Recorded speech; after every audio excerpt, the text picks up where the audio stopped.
Praise the Lord. வாங்க இந்த நாளிலும் வேதத்திலிருந்து ஒரு காரியத்தை நாம் கற்று அறிந்து கொள்ளலாம். கடந்த வீடியோவிலே தேவன் தந்த முதல் சாபம் யாருக்கு என்கிற தலைப்பிலே சில காரியங்களை நாம் அறிந்தோம்.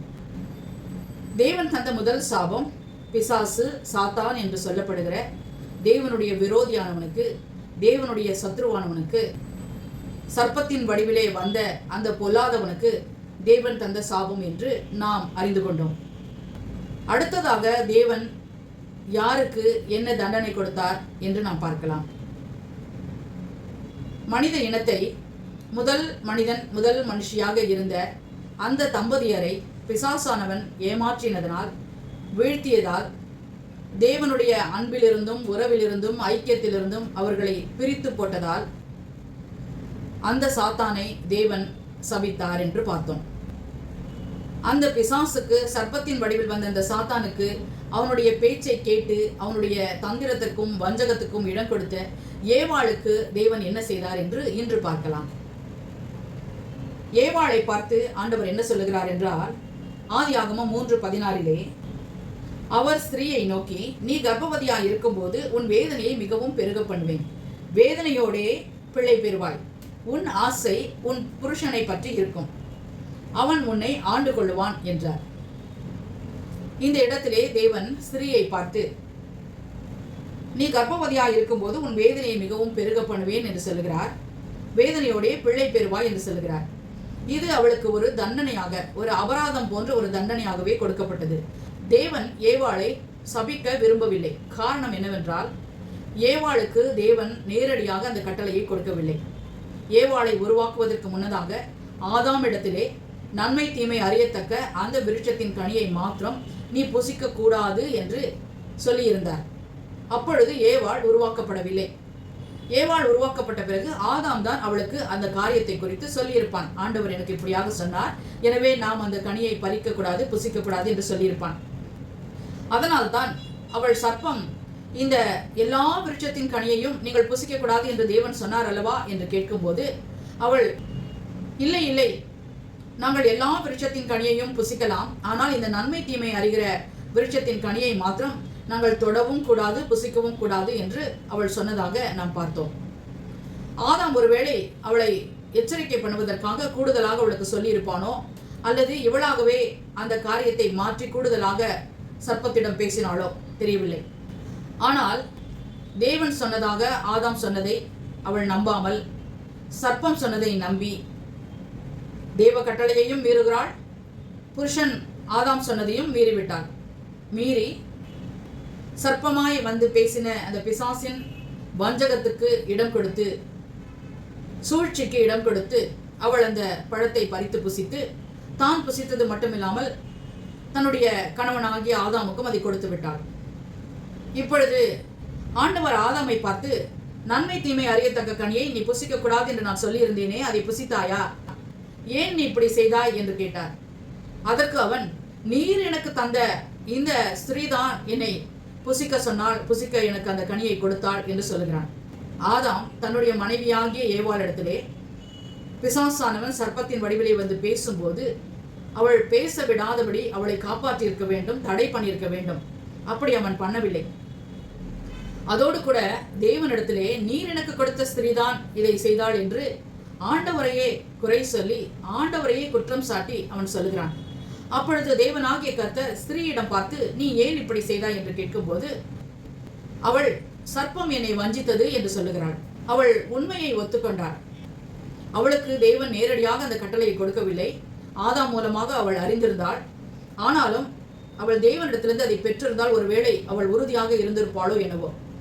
தேவனிடத்திலிருந்து அந்த கட்டளையை பெறாமல் கணவன் மூலமாக கேள்விப்பட்டபடினாலே அவளுக்கு அந்த உறுதித்தன்மை இல்லாமல் போயிற்று என்பதையும், தான் சர்ப்பத்தினாலே வஞ்சிக்கப்பட்டதை அவள் ஒத்துக்கொண்டதையும் பார்த்த ஆண்டவர் அவளை சபிக்க மனமில்லாமல் அவளுக்கு ஒரு தண்டனையாக, ஒரு சிறிய தண்டனையாக, ஒரு சிறிய அபராதமாக இந்த காரியத்தை கொடுத்தார் என்றே நாம் பார்க்கலாம்.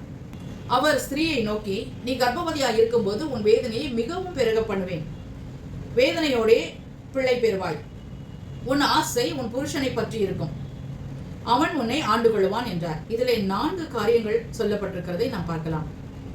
நீ கர்ப்பவதியாய் இருக்கும்போது உன் வேதனையை மிகவும் பெருக பண்ணுவேன் என்று ஆண்டவர் சொன்னார். இன்றைக்கும் நாம் பார்க்கிறோம், 6000 ஆண்டுகளுக்கு முன்பதாக ஆண்டவர் சொன்ன இந்த தண்டனை, இந்த காரியம் வழி வழியாக, சந்ததி சந்ததியாக, தலைமுறை தலைமுறையாக எல்லா பெண்களுக்கும் வருகிறதை நம்மால் உணர முடிகிறது. இன்றைக்கும் பெண்கள் கர்ப்பவதியாகும் போது அவர்களுடைய வேதனை மிகவும் அதிகமாகிறது. ஆரம்ப நாட்களிலிருந்தே, கர்ப்பம் தரிக்கிற ஆரம்ப நாட்களிலிருந்தே அவர்கள் பலவிதமான இன்னல்களுக்கு, வேதனைகளுக்கு ஆளாகிறார்கள். அவர்கள் விரும்பின பொருளை சாப்பிட முடியாமல், குடிக்க முடியாமல், சில வாசனைகள் கூட அவர்களுக்கு ஒத்துக்கொள்ளாமல் அவர்கள் மிகவும் சங்கடப்படுவதை, வேதனைப்படுவதை நாம் பார்க்கிறோம். சில மாதங்களுக்கு அவர்கள் மார்னிங் சிக்னஸ் என்று சொல்வார்கள், அந்த வாந்தி எடுக்கிறதான அந்த நிலைமைக்கு அவர்கள் ஆளாகிறார்கள். எது சாப்பிட்டாலும் அவர்களுக்கு ஒத்துக்கொள்வதில்லை, வயிற்றிலே தங்குவதில்லை, எல்லாமே வெளியே வந்து விடுகிறது. இப்படிப்பட்டதான வேதனை. ஒரு சில மாதங்களுக்கு பிறகு அவர்கள் அதை சமாளித்து ஓரளவுக்கு பரவாயில்லை என்கிற நிலைமை வந்தாலும் ஏறக்குறைய 10 மாதம் அளவும் அவர்கள் வெளியே போவதும், வேலைக்கு போவதும், வீட்டிலே இருந்து வேலை செய்வதும் என்று எல்லா காரியங்களையும் அந்த கருவை சுமந்து கொண்டே தான் அவர்கள் செய்கிறார்கள். அதுவும் அவர்களுக்கு ஒரு பாரமான ஒரு வேதனையாகத்தான் இருக்கிறது. அதை பெண்கள் சந்தோஷத்தோடையே ஏற்றுக்கொள்கிறார்கள். ஒரு 10 மாதத்திற்கு ஒரு சுமையை சுமந்து கொண்டே வாழ்வது, நடமாடுவது, எல்லா வேலைகளையும் செய்வது என்பது எவ்வளவு சிரமமான காரியம்.